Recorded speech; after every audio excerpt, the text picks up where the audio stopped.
Magandang umaga po kapamilya ko po si Father J-Boy at tayo na po at magkapet pandasal. Maaari nagbibigay buhay o nakakawala ng gana sa buhay ang anumang alaala. Nakakawalang buhay kung hindi natin nalalampasan ang sakit. Nakakapagbigay buhay kung nagkakaroon ng lunas ang ating mga sugat.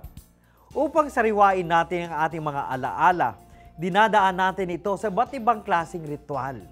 Sinasariwa ng mga Hudyo ang kanilang karanasan ng pagliligtas ng Diyos sa Ehipto sa pamamagitan ng ritual ng pagkain at ng pagkukwento nito o pagbabasa sa libro ng Exodo. Ginugunitan natin ang Panginoon sa ating misa upang hindi natin makalimutan ang inuutos niya sa atin. Sa kasawing palad, may mga hindi nakakalampas sa mababaw na pananaw sa ating mga ritual. Walang kabuluhan ang ritual kapag hindi natin nauunawaan ang lalim nito. Pinagsabihan ni Jesus ang mga Pariseyong mas nagbibigay halaga sa ritual ng paghuhugas. Ngunit kinakaligtaan naman ang pagsasabuhay sa mga utos ng Diyos. Lahat tayo po ay nagkukulang.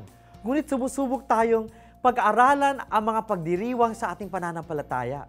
Sabi ng isang tao, hindi na po ako nagsisimba.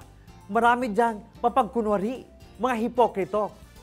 Sabi po ng pare, halika, may lugar pa para sa'yo.